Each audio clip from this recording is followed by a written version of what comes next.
Am I the a-hole for refusing to share my lottery winnings with my boyfriend's dog, even though I promised? Plus update. So I, 26 female, won a decent amount in the lottery, about $50,000. Before I won, my boyfriend, 29 male, and I would always joke about how, if I ever hit it big, I'd split it 3 ways, between me, him, and his dog Baxter. Baxter is a golden retriever, and I love him, but I always thought it was, just a joke. Well, fast forward to me actually winning, and my boyfriend is now dead serious about wanting me to give Baxter's share of the money. He insists I promised, and that Baxter deserves $10,000 in a dog trust fund for future vet bills, toys, and whatever he needs. I told him that's ridiculous.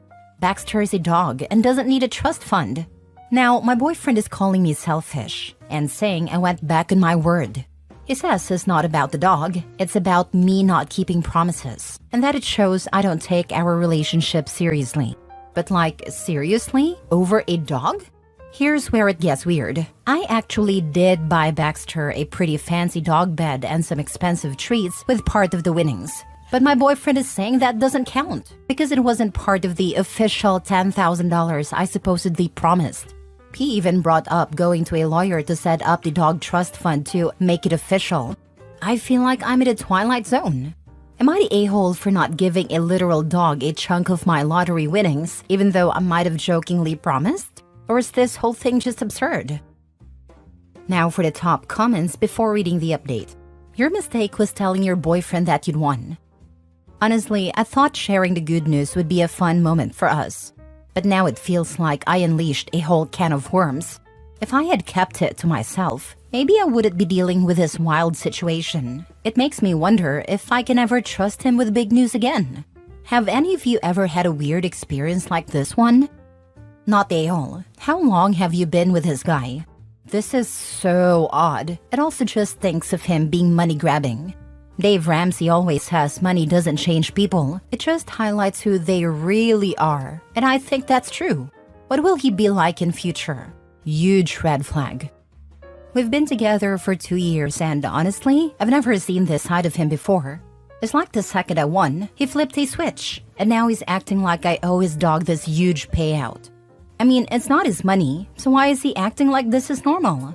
And yeah, I can't help but wonder if he's already this weird about Baxter.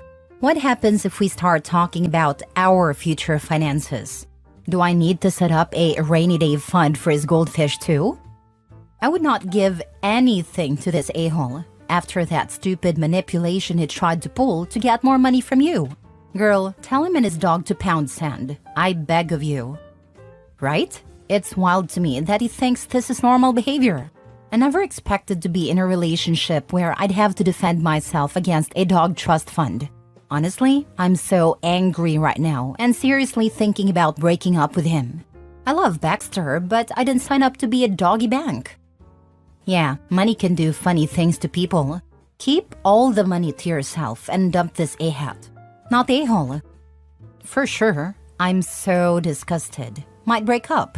Thought about this a while ago, but I think I'm going to make it a reality tomorrow or maybe today. Sad, but gotta focus on the better things in life. You realize he just wants to take 2/3 of your lottery winnings, right? No chance that money is staying for the dog long term. Now for the update. So after thinking it over, I finally confronted my boyfriend about this whole absurd situation with the dog trust fund. I told him straight up that while I love Baxter, giving $10,000 to a dog is beyond ridiculous. And I can't believe it's turned into such a major issue in our relationship. His reaction?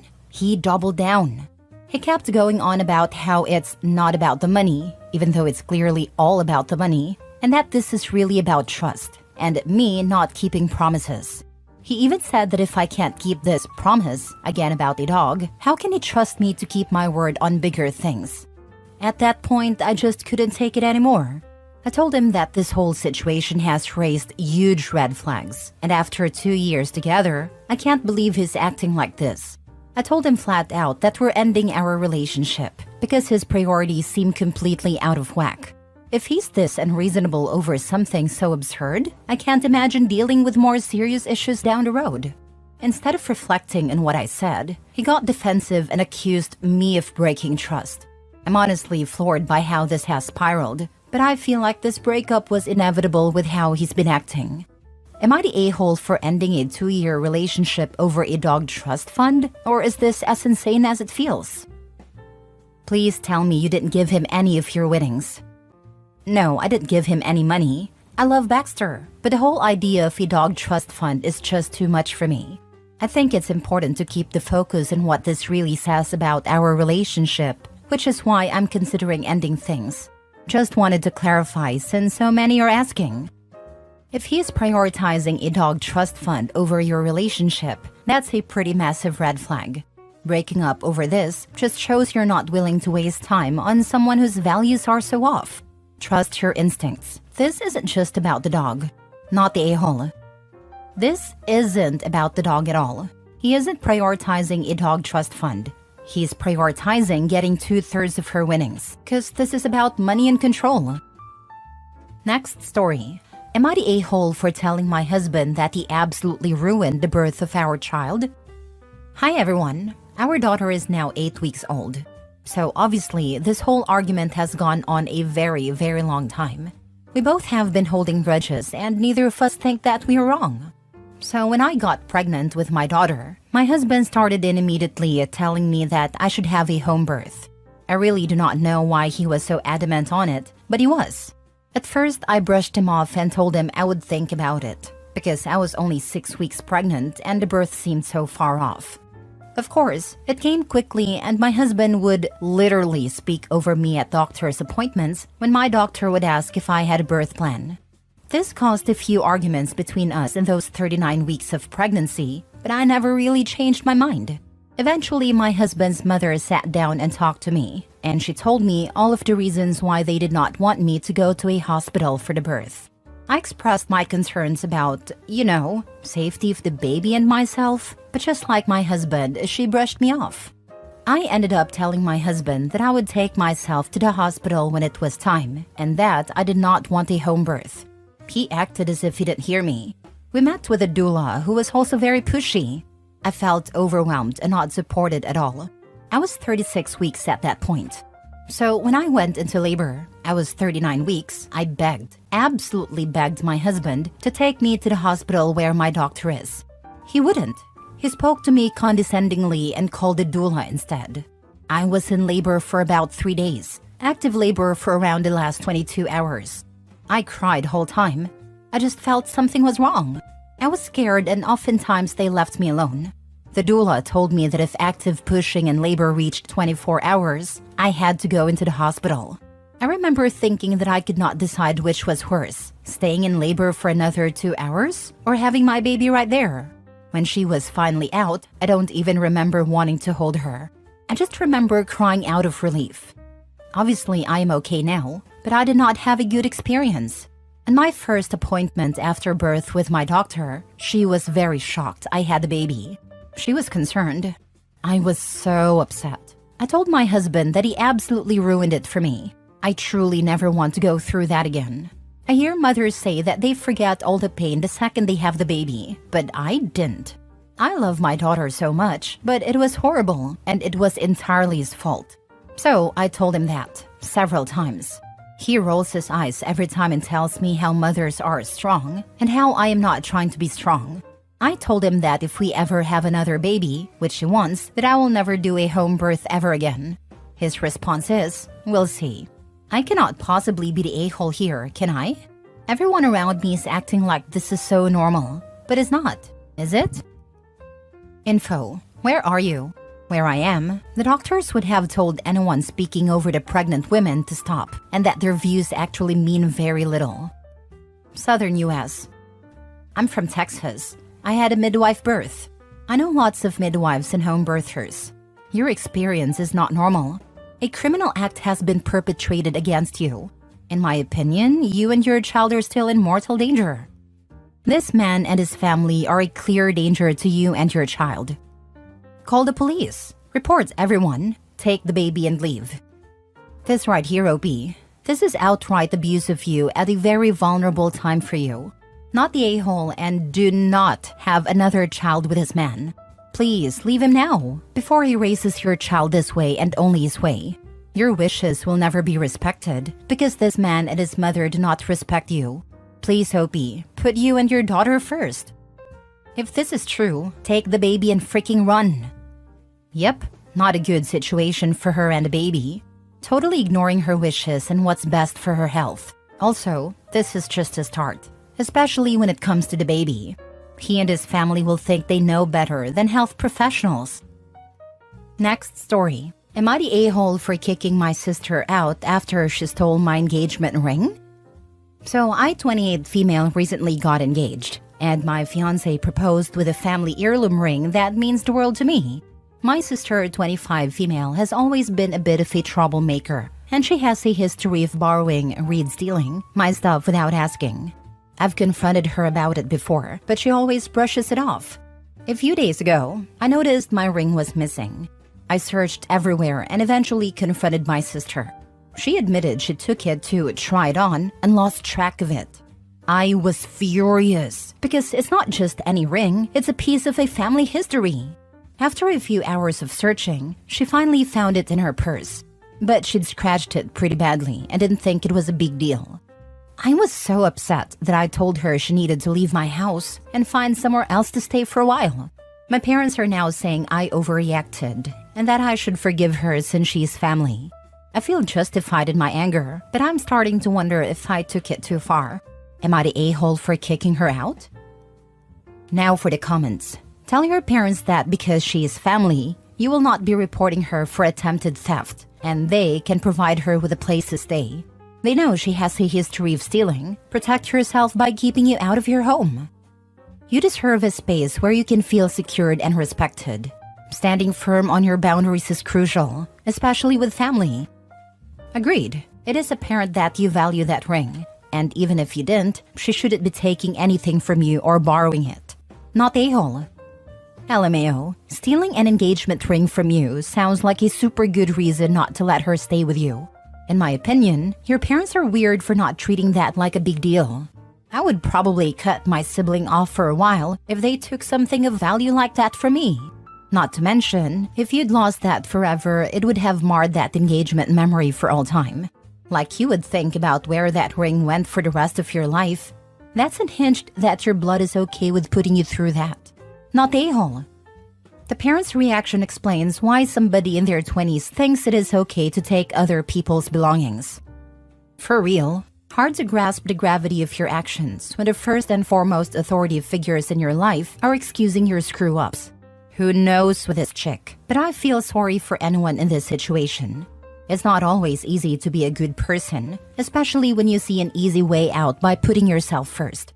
Having little or no help navigating how to deal with those demons and how to value the people around you is a rough draw of the cards. Last story. Am I the a-hole for refusing to pay for my son's wedding after discovering he's excluding his stepbrother from the guest list? I, 52 male, have 2 sons. Alex, 28 male, my biological son from my first marriage, and Jake, 26 male, my stepson from my wife's previous relationship. I married my current wife, 48 female, when the boys were teenagers. We blended our families the best we could, but Alex and Jake never really bonded. They were civil, but there was always tension, mostly from Alex, who felt like I was replacing him when I remarried. Over the years, I've tried to treat them equally. I paid for both of their college tuitions, helped them with their first cars, and supported them in their endeavors. I've always seen Jake as my own son, and my wife has done the same with Alex. We've done everything possible to blend our family, even though we knew the boys would never be best friends.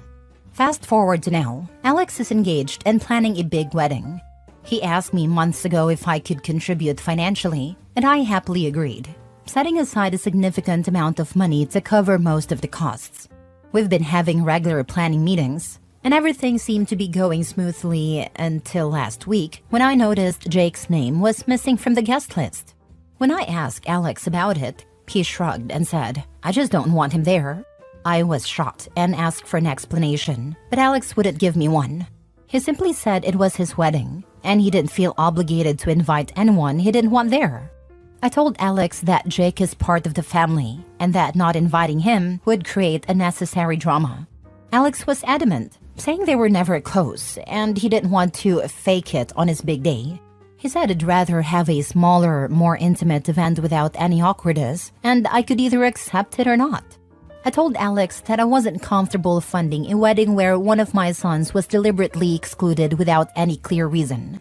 He got defensive and said it wasn't fair for me to hold the money over his head as a form of control. He accused me of never putting him first and always favoring Jake, which I found completely unfair, considering everything I've done for him.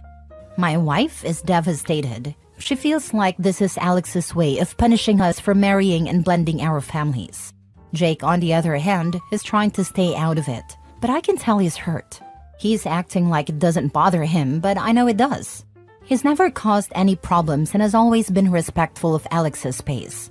Alex's fiancé called me and tried to mediate, saying that weddings are stressful and that Alex is just feeling overwhelmed. She begged me not to pull the funding, as they've already booked venues and vendors with the expectation of my support. She said she understood how I felt, but also reminded me that this was Alex's day, not a family reunion. Now Alex is barely speaking to me, and my extended family is split.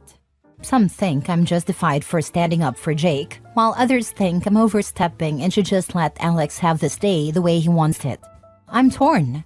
I don't want to damage my relationship with Alex, but I also feel like this is a slap in the face to Jake and our entire family. Am I the a-hole for refusing to pay for the wedding if Alex insists on excluding his stepbrother? Is your wife being excluded as well? As important as this is sadly a relationship-ending decision by OP. This will be even worse if he pays for Jake's wedding. I think he shouldn't pay for either wedding, to be honest. What I find extremely interesting is that, in the post, Jake is painted as the good one and Alex as the problematic one somehow. Maybe it's not intended as that, but it says it came off. Of course not. Even if OP's wife is a good stepmom, OP's stepson had/has a father and gained another. OP's son still needed a dad who prioritizes him the way stepmom prioritized her own son. I'm divorced and remarried, and too often us parents forget our kids go through stress in a divorce. Only they have no say over how it's all handled.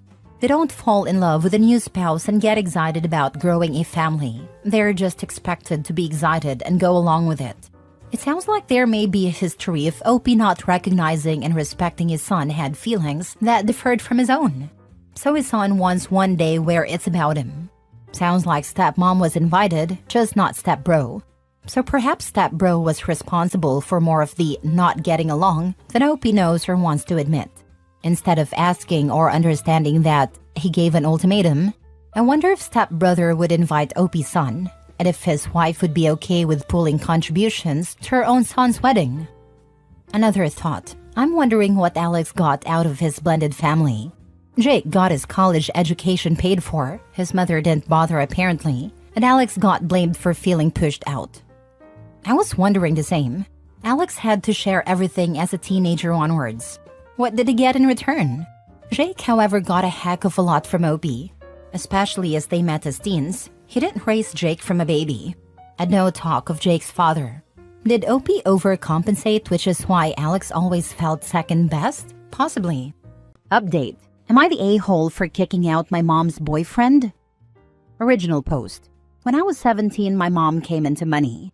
She tried to keep it quiet, but she paid off my dad's debts, bought him a small house, paid off her debts, paid for my sister's college, and set up funds for mine. She had a boyfriend at the time, and shortly after, he and his son, who was 7, moved into our new house. Over the next few years, my mom bought my sister a house after she graduated college. Her boyfriend lived with us and didn't pay anything, but he did work. When I was 21, my mom was diagnosed with cancer. It wasn't good. She sat me and my sister down and went over exactly how much money there was. She intended to give her current house to me, and both my sister and I were left with a large sum at the end of it. She asked if I would allow her boyfriend to stay in the house with his son until he got his own place. I agreed. Before she died, she told her boyfriend he would need to look for his own place, but had time to save more for that journey. For the last 4 years, he has continued to reside in the house with his son. I haven't minded because we get along okay. I pay all the bills, but he does buy food for himself and his kid. He has dated off and on, and mostly kept the women out of this house, which I respected him for, until his current partner. She's been in my house 3 times, and at first, besides feeling a little uncomfortable, I was okay with her. The last time, this past weekend, was the point where I lost my cool. I was making myself some lunch when she came walking downstairs. She grabbed a plate and went to grab food out of my pan. I asked her what she thought she was doing.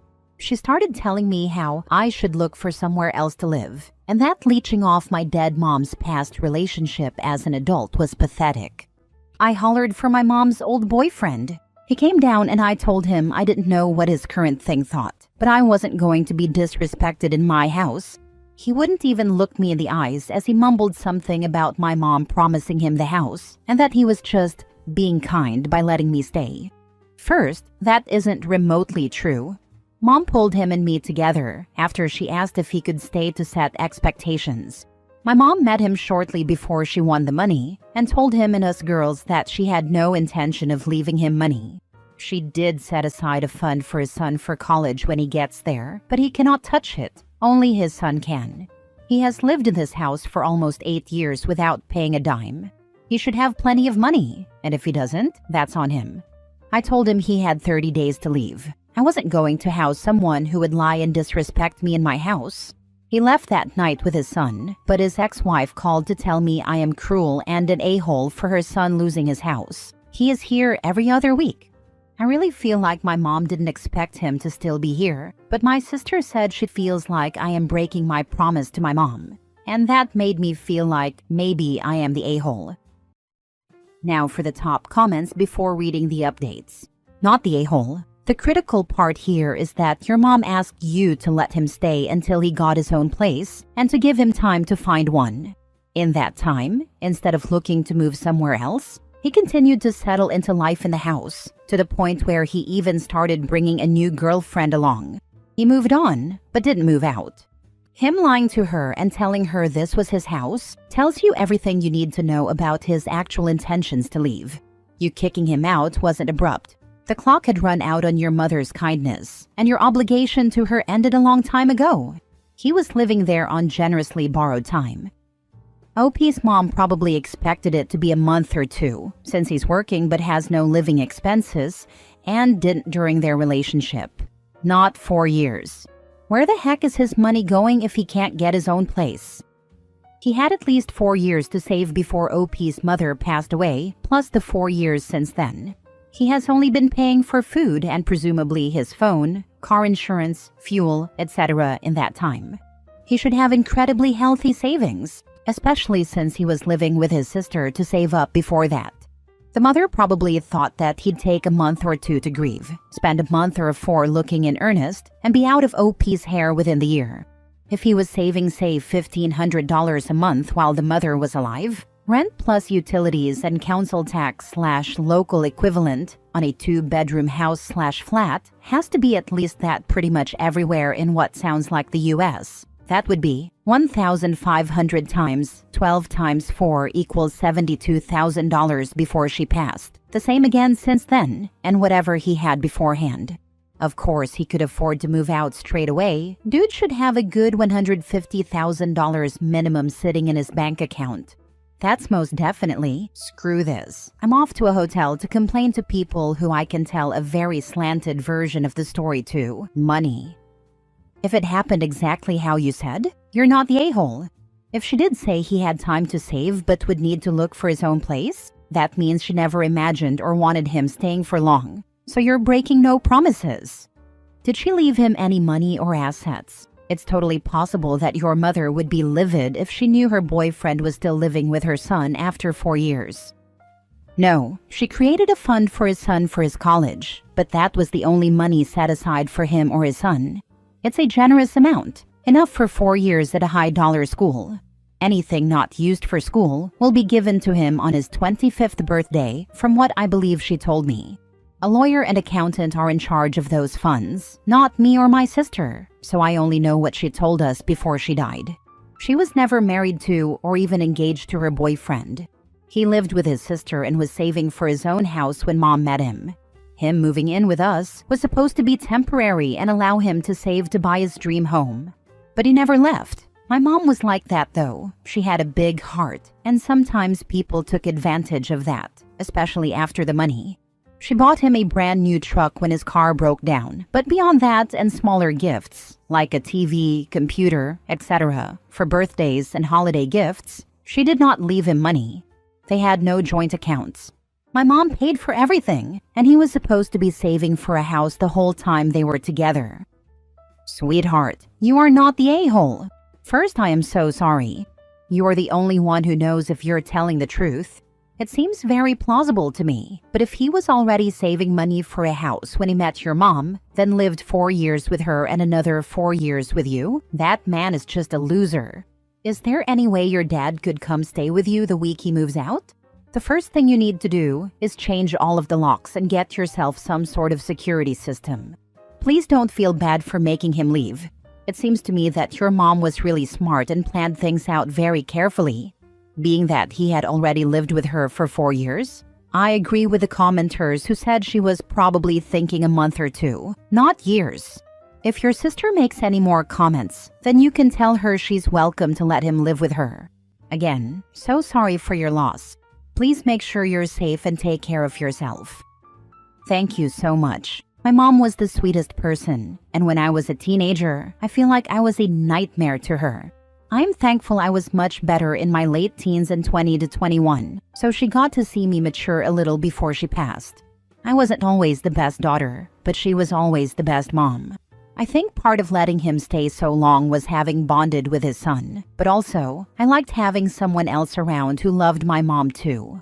There were nights I would wake up from a nightmare and end up in the kitchen, and he would hear me and just come make a cup of coffee and sit and share a story about her. His son loved Mom too, and some evenings we would get takeout and watch movies, and joke about what commentary my mom would have had if she had seen the movie with us. My sister lives a state away, so we only really see each other once a month or so. I liked not being alone in this big house. I do have a security system, and the locks have been changed. He is coming over tomorrow to get his stuff. Now for the first update, I do want to take a moment to address some things I saw in the comments. 1. There are trusts set up, and neither my sister nor I have full access to the money left to us. This was done both because my sister and I were in our early 20s when my mom died, and she wanted to make sure we had some stability before we had access, and to protect us from people who may try to take advantage, especially while we were grieving. 2. I have a lawyer. He has already informed me legally about what eviction laws apply in my area, and my mom's former boyfriend will be served with formal eviction papers just to cover myself even after today. So, to the update, my dad came over this morning and brought along my cousin. I decided not to have my boyfriend over, since he doesn't know about the money side, and I wasn't trying to have the boyfriend out the situation. For easier telling, I'm going to call my mom's former boyfriend Chuck. Chuck showed up about 10 a.m. my time and talked to my dad, then asked if he could have a couple of minutes alone with me. Dad nodded, so my cousin and him went into the kitchen, and Chuck and I sat in the living room. I'll be honest, I didn't expect it to go as it did, but I am glad it did. Chuck started with an apology. I don't remember all of the words said, but the basics were, he missed my mom. He had been lonely, but not alone thanks to me and his son.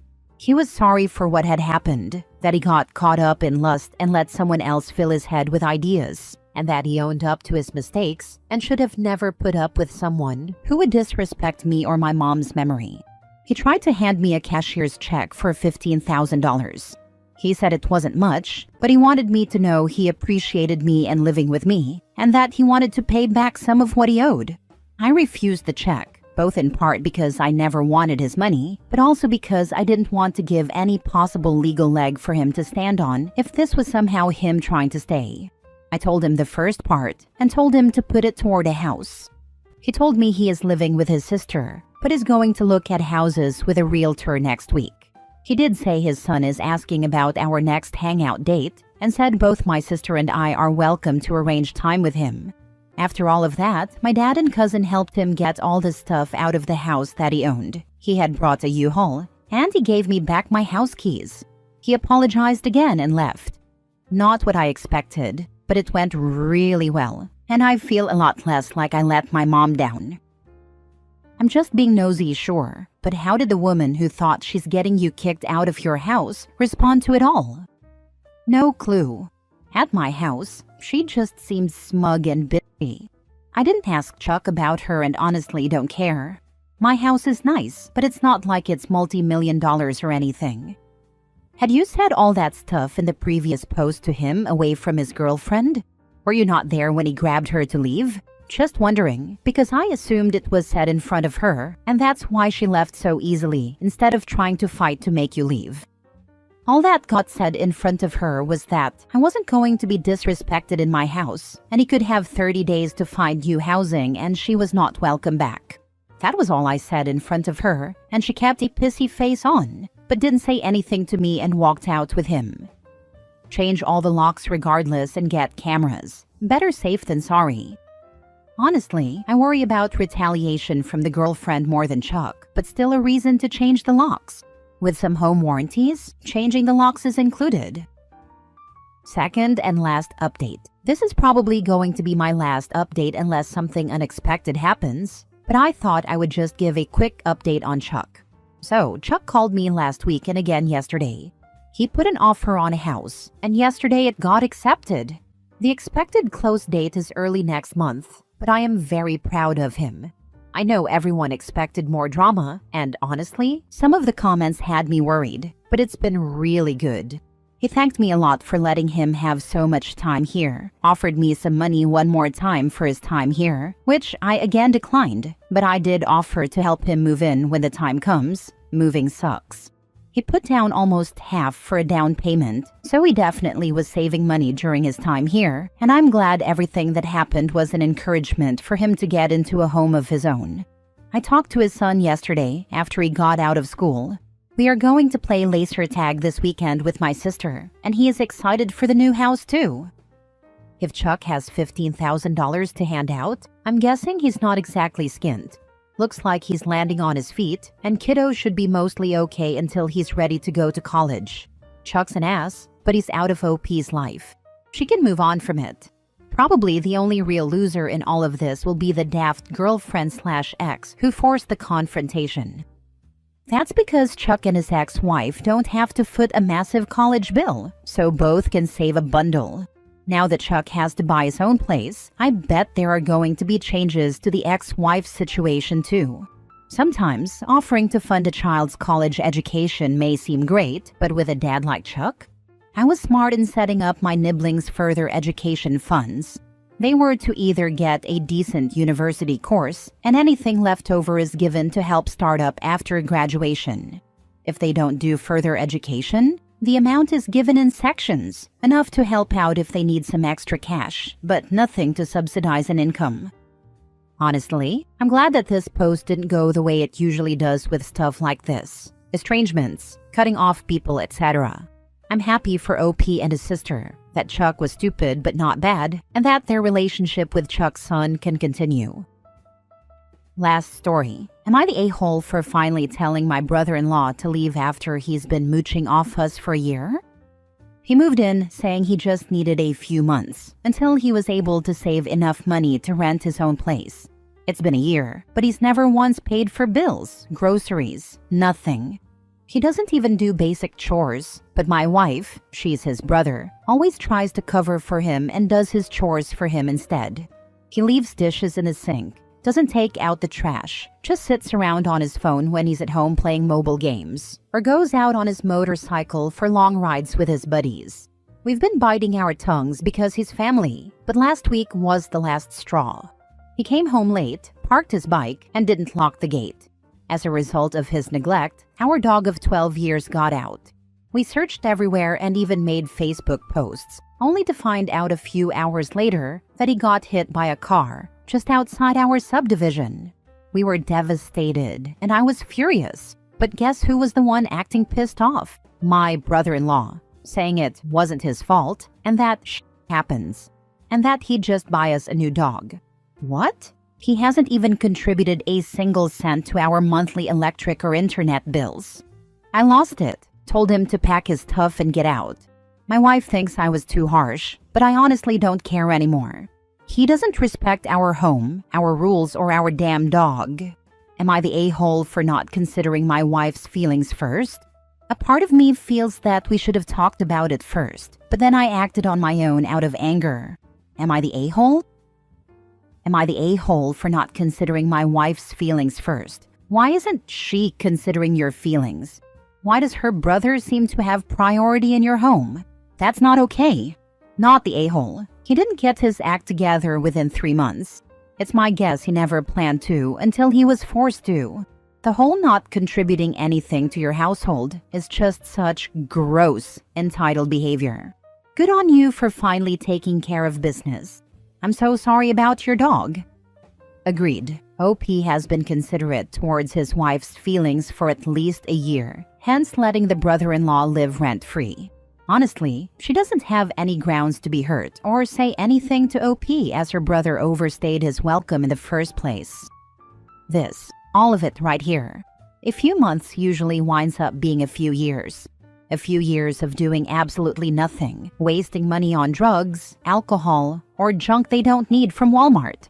She will likely, unfortunately, resent you. So offer to go to couples therapy to do some damage control, even though she clearly didn't care about your or the dog's wants and needs, which includes physical safety for the dog and psychological safety for you.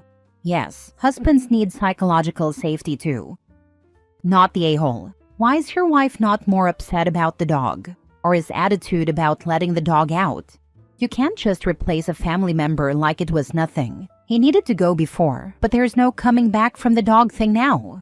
He could have been contrite and apologetic, but he couldn't even do that. On top of not paying any bills or doing any chores, he can't apologize for inadvertently hurting your dog? Dude has to go.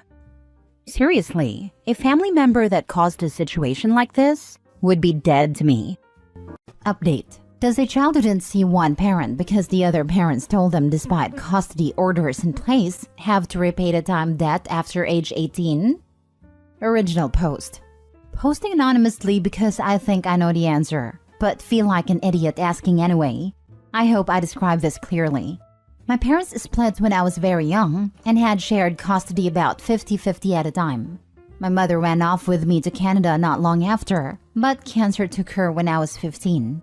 I was taken back to my father, and is always told that because I was away from him for 8 years, but he had 50-50 custody, that I had to repay that time debt for 4 years after I turned 18.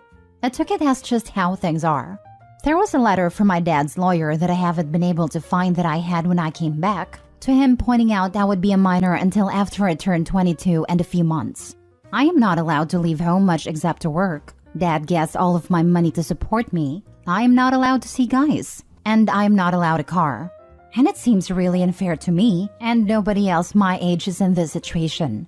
Does any of this seem legally real? The more people I talk to, the more it seems my dad has me under a big con, but I'd like to know for sure. I know it might be trying to prove a negative, but is there a link to a law I could use to show for sure either way? Now for the top advice before reading the updates.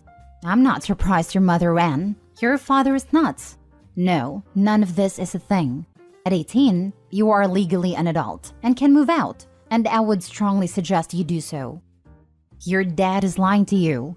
Secure copies of all your vital documents and open your own bank account as soon as you can. You are legally an adult, and you do not have to live like this. In ranked order of most to least important: birth certificate, passport, driver's license, social security card. With a birth certificate and passport, everything else is replaced easily with a short trip to the local DMV or social security office. The birth certificate is like a root document that makes other documents much easier to get. In addition to what everyone else has said, remember that a custody agreement is between your mom and your dad. Your mom had an obligation to fulfill that agreement by sending you to visit your dad. You were never legally under any obligation to fulfill the custody agreement. You do not owe your parents anything. There are actually laws against the idea that children owe their parents anything for existing and being raised by them. Or some parents otherwise would try to sue their children for the thousands of dollars we spent on your food and clothes and room and board between ages 0 to 18. If your mom failed to fulfill the custody agreement, you were never under any obligation to rectify that. For example, the courts would not expect a 10-year-old to purchase their own plane ticket to visit dad when mom failed to do so. The custody agreement is not meant to bind you to your parents. It is meant to bind your parents to an agreement so that one of them doesn't prevent the other from seeing the kids. Others have already given you plenty of advice regarding getting out of your current situation, resources to help you if you're in danger, etc. It is perfectly legal for you to walk out the door this minute and just keep on walking. If you are not in immediate danger though, I suggest that you plan your exit carefully and get your resources ready ahead of time. Your father sounds like he has no respect for your rights or privacy, so it would follow that he might monitor your phone and computer use, search your room, look in your purse, diary, whatever. Please be very careful to keep your preparations a secret from him, because such a controlling man would be much easier to get away from if you were taken by surprise. Best of luck. Do the hard things because they're worthwhile in the end. Thank you so much. That's what I was hoping for. Just a word can be a key to more information. I know Dad looks through my stuff, but he's a technological vacuum. That's something at least. Now for the update. I'm safe and I'm out. I organized a place to stay with a coworker. I have new bank accounts and all my paperworks. My dad has some regular sport meetings on Saturdays that go on for hours. So I prepared everything the week before, found where my paperwork was, and walked out. I've been approved for a rental and I moved there soon. I contacted 2 police stations near us beforehand, who both understood Dad's nature straight away when I told them he'd been telling me I couldn't move out because of the time debt. And they told me it wasn't a thing. I took copies of all his paperwork too, because while I was getting ready to move, I found most of what I knew about my parents separating was a lie. There was never a 50-50 custody agreement, and my mother never ran off with me in violation to that. My dad had been held for several DV incidents when I was a child, and he was only to see me on special holidays and only under strict supervision. He's never been violent to me, but in the papers he had hidden was evidence of a trust available to me when I'm 21. Some of the specific wording is it can go to me as an individual or to my carer if that is required. I think my dad was trying to make himself up as my carer without me knowing. I did not find a letter I read when I was a kid from Dad's lawyer, but like all you said, that was probably fake. After I moved out, my dad did try to contact the police. They came to my coworker's address because they had to, but also let me know that yes, my dad was trying to say I couldn't look after myself. His words were that I was borderline retarded and being mistreated. I've been back to Canada to visit my aunts and uncle, and found the aunt who was named to manage my trust died very soon after my mother. We're still working out the details with a Canadian lawyer about some confusion over who handles what and how now, but I have the full support of my remaining aunt and uncle, who are the same great people I remember. They were really worried about me when I went to live with Dad, and had tried to contact me so many times. Thanks all for your help. Your comments gave me the confidence to act.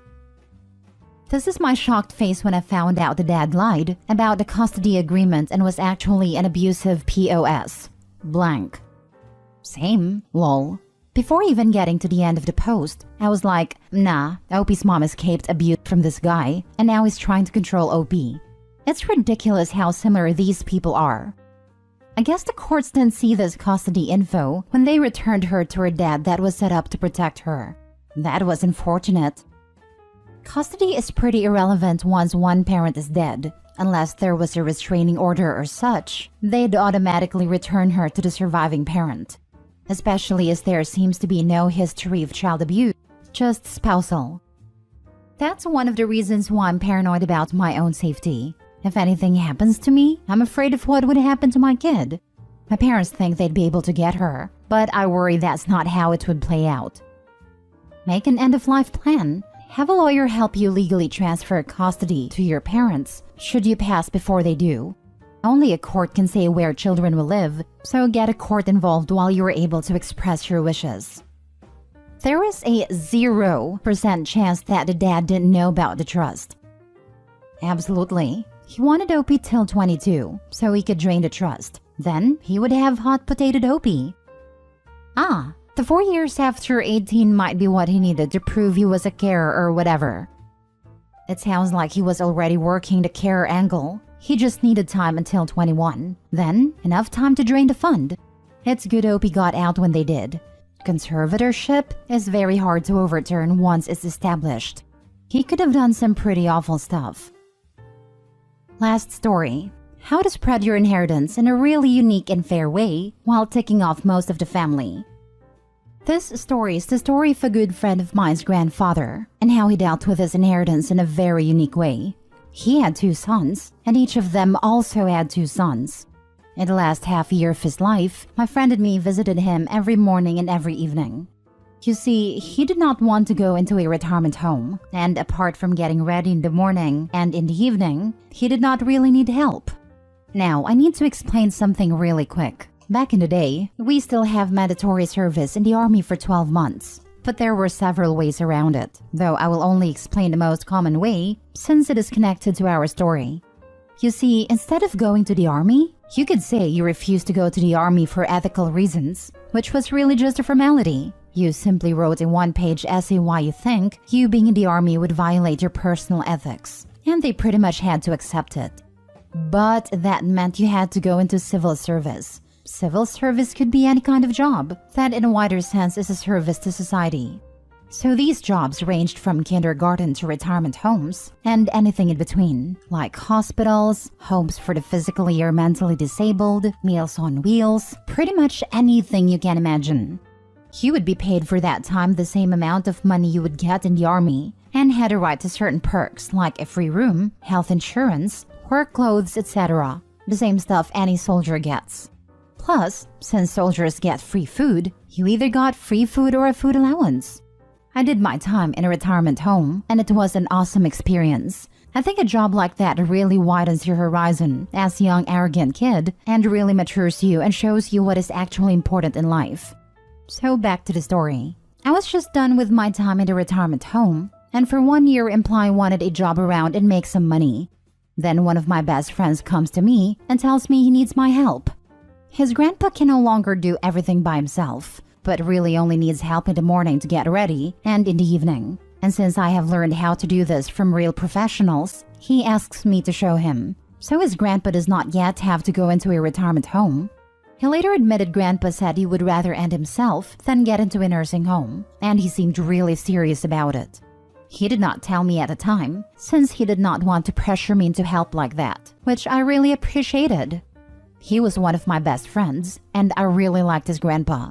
When I was younger, I did not have a grandpa, but we visited him all the time and I became his unofficial 5th grandson. So of course I said yes. The original plan was to show him for 2 to 3 weeks, and then observe him for another 2 to 3 weeks, then he would do it on his own. But we ended up doing it together for over half a year. Then grandpa had a stroke and died within 2 days in the hospital.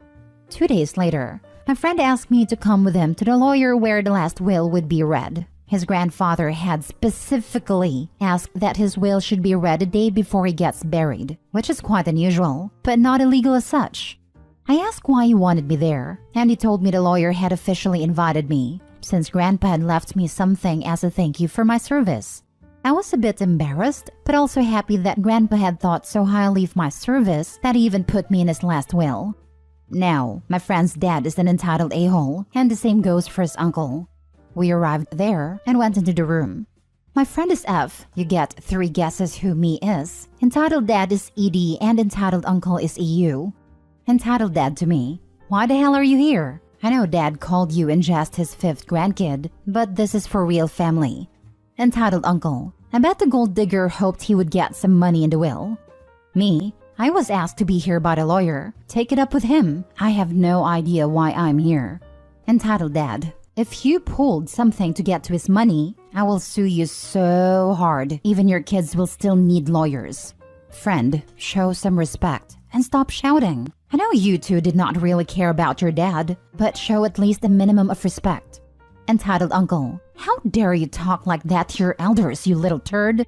Friend, you two get exactly as much respect from me as you showed your own father. None. He really shouted the last word, and it finally shut the two up. We sat down and still had to wait for the other two grandkids to arrive. The two sat right behind us, and what they talked about really made my blood boil. Apparently, they had both gotten new cars, new jewelry for the wives, and had planned a huge holiday. All that was paid for by credit, and they had planned to pay for it with the inheritance. None of them said even a word about missing him or being sad that he died. Nothing. Only me, and money, money, money. They seemed to be in competition who could spend the inheritance faster the way they planned away the money. Then finally we were all there, and the lawyer read out a short letter from Grandpa. What I'll tell you here is a much shortened version, but the real thing was several pages. But it boils down to this. In recent years, I more and more realized that some people in my family cared a lot more about me than others. I am especially disappointed in my two sons, but I wanted to be really fair and not biased. So I came up with a point system. Letter/phone call, 1 point plus 1 extra if it is very long. Visit, 2 points per hour, plus 1 point per hour of travel to me and back. Helping me out with something, 3 points per hour. And this is the final result over the last 3 years of my life. Entitled Dad, 8 points. Entitled Uncle, 10 points. Entitled Uncle's Kid 1, 150 points. Entitled Uncle's Kid 2, 133 points. Friend's Brother, 288 points. Friend, 7,341. Me, 5,883. My lawyer has already liquidated most of my assets except the house. Once it is sold, the money will be divided by the points, so we know what each point is worth, and then every person gets a share of the money according to his points. For about a minute, you could hear a pin drop. Then both Entitled Dad and Entitled Uncle started shouting at the same time that they knew we would have pulled something, and this will would never stand. Of course, they tried to sue Entitled Uncle, his kids, and Entitled Dad together. But they lost, and there was a secret clause in the will that if someone sues against the will, he loses a share of the inheritance. It took nearly 3 years until all the lawsuits were over, and I was blown away when we finally get the money. I am not naming a sum, but it was way more than I felt comfortable accepting, so I wanted to give at least some of it to the other 3 grandkids. But my friend finally convinced me to accept it, saying, "You cared for him when he needed you, without expecting anything for it, which makes you 10 times more his family than any of those losers. They got what they deserved." Now for the comments. Props to this grandpa and to you. You are a really caring person. Thanks, man. Well, in many ways, he really was my grandpa. I still remember fondly how he read stories for us as kids, or taught us fishing, and how he had self-made cookies in a special jar for us. We only got one per visit, and damn were they good. So when my friend asked me for help, it was never a question of if I would do it. It was the least I could do to help him avoid his biggest nightmare, the nursing home. It was not that much work, like 1.5 hours each day on average, but we stayed for much longer usually to keep him company. I really loved the old geezer, and he had so many interesting stories to tell of times I only know from history books, like going shopping with a suitcase full of money in the 20s during the hyperinflation in Germany. I had a few stories of my grandpa too. He died when I was 8, but I remember my dad telling me this one story about him. So, my grandpa served on a submarine repair boat in World War II. Never saw action, but apparently he was the only one with the guts to climb up the flagpole to hoist the flag on his ship every day while the boat was rocking with the waves. They also apparently served pineapple every day on his ship, and according to my dad and grandma, he never ate a pineapple again in his life. Oh yeah, he had a ton of war stories as well. In a way, he was lucky, since he was never on the Eastern Front, but he did see his fair share of action till he became a POW after D-Day. At the time, he had a small post about 10 kilometers from the Normandy beach, and the Allied forces really surprised the Germans with how quick they conquered the beaches and quite a bit inland. Great story, man. Extremely sorry for your loss, even if he isn't family by blood. Sometimes you chose your own relatives, and he was the grandpa I never had. I imagined the final scene from Gran Torino, where Clint Eastwood left his car to the kid from his neighbor, who was a better kid than his own grandchildren. Good on you, OP. My mother hates me for telling my sister the truth. Original post. I want to preface this with an apology if it's all over the place. There's so much information to sort through and decide what does or doesn't have a place here. I'll reply to what I can and make edits for any common questions/remarks. So, a little background is required for this to make any sense. Many years ago, my mother had an affair that completely blew up our family. I suppose the affair was the lesser issue, but rather all her other actions that screwed many of us over. For context, I was 10. My younger sister was 7 or 8 and my older sister almost 14, all female. To start with, in the years prior, my mother had taken out tens of thousands of dollars in loans and credit cards in my dad's name, of which she was never aware of. Ignorance, absolutely, but she had always managed all finances while being a stay-at-home mom.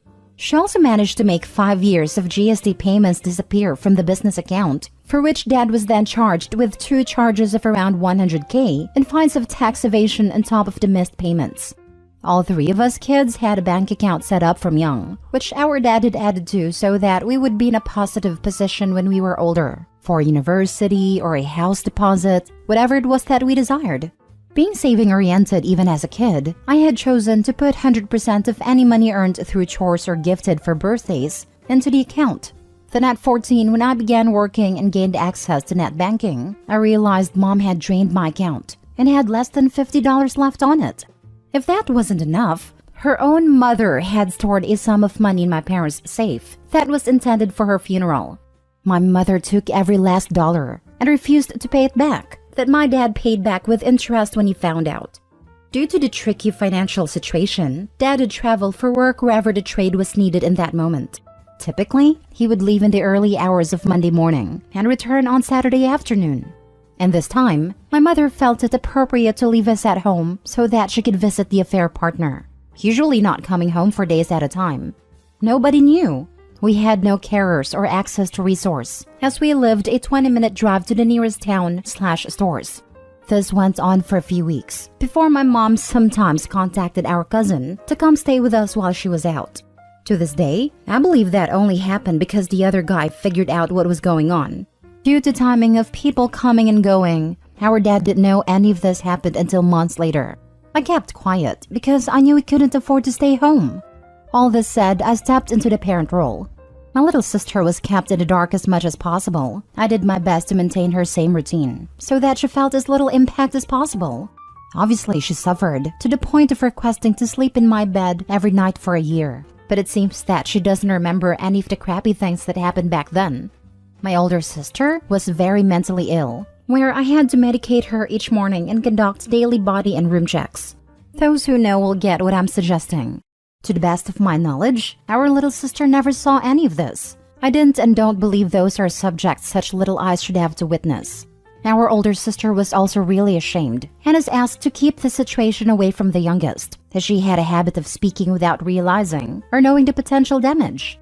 As much as I hated the responsibility, cooking, cleaning, hiding the family's dirty laundry, I was also very aware that what was happening wasn't okay. That if I couldn't keep it together and matters hidden, that authorities would become involved. Those times were scary, but the idea of not having access to and control over what happened to me or my siblings felt like it would be worse. These are only the first things that come to mind, but the details aren't exactly the point of this post. Anyway, I guess my younger sister's soon-to-be in-laws have asked some questions, of which my sister doesn't have the ability to answer. I would suggest she ask our mother first, but the queries would have been shut down. I know she feels guilty, knows that she screwed up, and frankly, I hope she never forgives herself for it. So, little sister came to me, and for the first time in 15 years, I was willing to give her the answers she was looking for. I've always been vague, not wanting to cause her pain, but I've started feeling guilty in recent years for not treating her as enough of an adult to make her own decisions. But after a lot of therapy, I have realized that I don't have to be their parent anymore. My sister cried, I cried, and she apologized for assumption made and words said because she didn't know any better in the past. She needs and wants time to process a whole lot of information that's entirely new to her, that has quite literally flipped the way she has perceived many people over the years. Anyway, she isn't speaking to our mother right now, and that's where it becomes my problem, I guess. She called me, blowing up, claiming I've ruined her relationship with her daughter, that I'm out to get her, resentful without cause, and need to stop living in the past. But I don't see how me being honest about her actions is my fault. Could I have filtered details? Maybe. But I don't understand why I should have to hold on to the pressure of keeping her shortcomings secret. Maybe it's time to grow up and pay for the consequences of your actions. Now for the top comments before reading the updates. I have a very similar story. My brother turns 18 in November and I'm going to tell him this summer. Parents are split and currently asserts his right to choose where he lives and spend 5 days a week with the right parent. In my honest opinion, I, like you, want him to make decisions as an adult because despite not remembering the early abuse, it matured him. I was old enough to get away during the separation 7 years ago, but he wasn't. The abuse continues for him. I parent him from afar because it's all I can do. I'm really sorry to hear that, but equally relieved that you had the ability to remove yourself while also remaining a support to your brother. I wish you all the best in expressing the truth and hope that he doesn't feel too much pain as a result. I'm forever relieved that my sister was always protected. Both parents continued to treat her as the unaware baby, whether to protect her or their own image. So sorry this wasn't the case for your brother. The audacity your mother has to blame anyone but herself for this. You are literally the reason she even has a younger daughter alive. Because she's lucky she only has to face an angry daughter. Do not let her ever make you believe you have any responsibility for this situation. Ever. I feel like she thought she'd gotten away with it at this point, and that's why she's mad. To be honest, I only told my sister for selfish reasons. We've only in recent years developed a close relationship, and I didn't want to lose that if she became mad at me for not telling her anything. I know there was always a layer of resentment towards me for thinking I was the boss of her. She needed somebody to be mad at, and at the time, I was okay with that person being me. Curious about your dad. How is he doing right now? After knowing the truth, does your younger sister went living with your dad? Or does he divorced your mother? And all that money she stole, what was she doing with that money? Did you get any of your money back? Glad to see it turned out so well. And very brave of you to take your sister's rage knowing it was all your mother's fault. I wouldn't be that good of a human. He's doing really good, but of course had a long time to pick up the pieces. In his 50s and still working 6 days a week, not because he needs to, but because he's never known anything else. His parents were immigrants, so it was quite literally bred into him. She's 22 now and living with her partner. She and dad never had a strained relationship, but after years of living exclusively with him, decided to spend the next few years with mom. Never any bad blood in either end where she's concerned. They did divorce long ago, and as much as I find it strange, they still have a relatively positive relationship. The money, literally who knows. Never saw a cent return though. Dad didn't know she stole from me until 6-ish years ago. Early on he was struggling, and I knew he'd try to put the money back if I told him. He knew something had happened for me not to talk to my mother all those years, but I hadn't told him, and she sure wasn't going to. Recently, my husband and I built our first home and he was insistent on cutting trade swaps to save money, which I strongly feel was his way for paying her debt to me. He's a great dad, has his flaws as every human does, but every step is taken has been with the intention of his kids not having to want for things as he and his siblings did. What a great man. Makes sense he raised a great daughter as well. Unfortunately, that terrible woman put on y'all's lives. Does anyone maintain contact with her? Any of y'all's sisters or yourself? I'm glad your younger sister now knows. Time to block your mom and let her suffer the consequences of her actions. She was cut out for a very long time. The stolen money from myself was the absolute last straw, which resulted in me going no contact for about 5 years. Part of me thinks she was glad for that too, because I had threatened to press charges against the mystery thief if she didn't fess up. But because of my sister's age, and her eventually choosing to live with mom, I felt compelled to be civil because I missed my sister. I live 4 hours from my hometown now, so maintaining a healthy distance is really quite easy. Given the incredible mistreatment you've detailed, you have nothing to be guilty about. You simply gave your younger sister the truth you were hiding from her for too long. Your mother sounds like she's never taken any real responsibility for some really awful decisions she made, the affair being only a part of the damage she inflicted. You sound like a lovely, caring man who was forced to become a caregiver not only to your younger sister, but to an older sibling with some major issues. Good for you to stop trying to protect your mother and for being honest with your sister. I'm female, but regardless, I appreciate the sentiment. She's never taken any responsibility, only made excuses.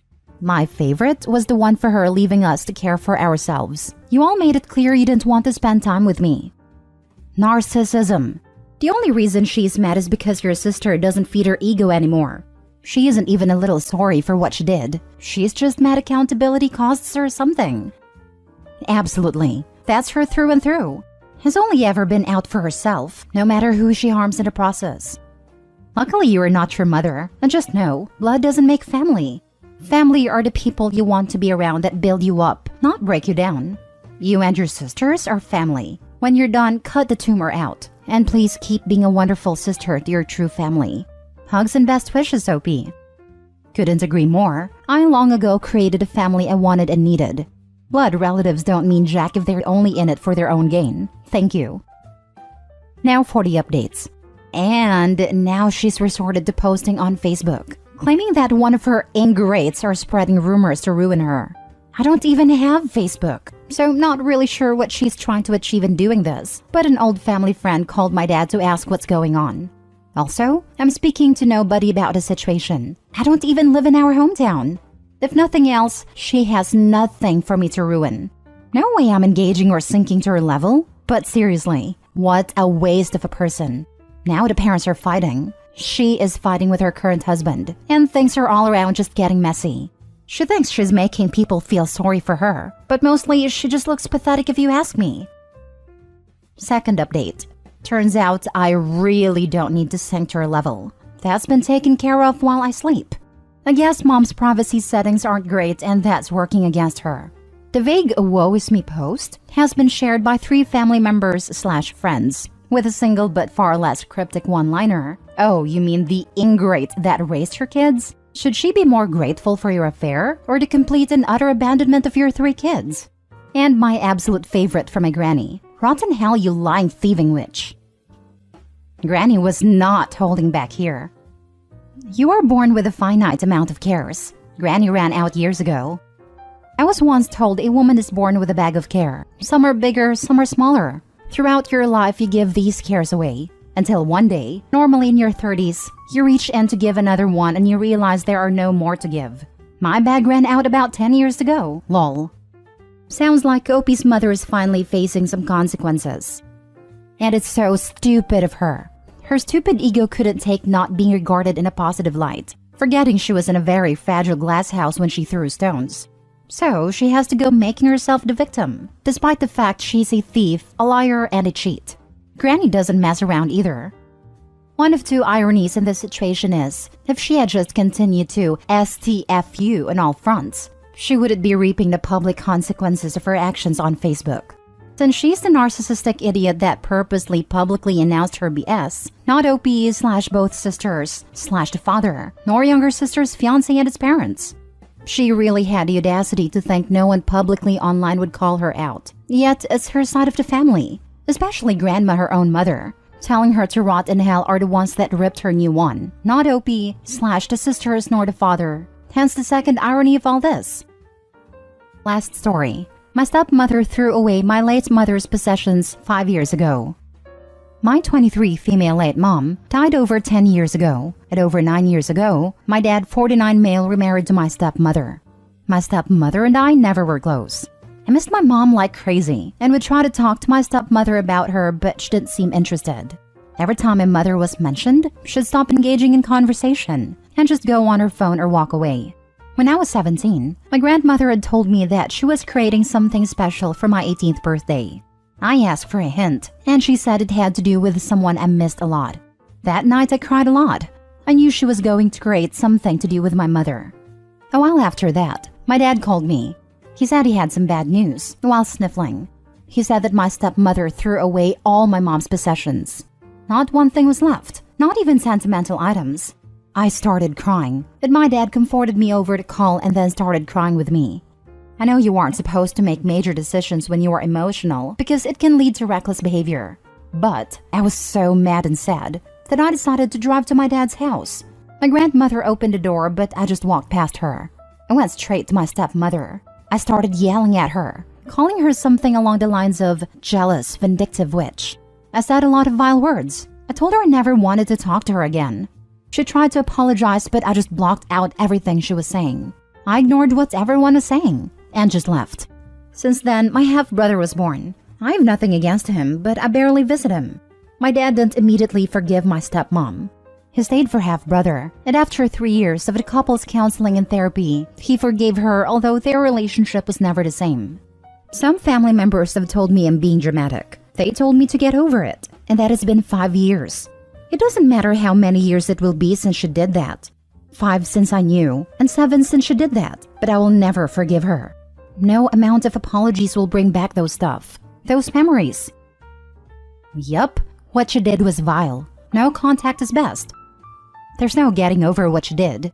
Some people are just too petty, too small, too stupid, and too ill-equipped to be in a relationship with a widow/widower, especially one with children. It would be good if they recognized that and bowed out early. But no, they stay, and they do crap like this because they can't bear everything not being about them. There was a story a few years ago about a woman who was so jealous of her husband's deceased wife. Not only did she throw out all the possessions and photo albums, she went onto the computer and deleted all digital photos. The husband had a 17-year-old daughter. There was never an update, but I wonder what happened. She said both the husband and daughter were angry with her.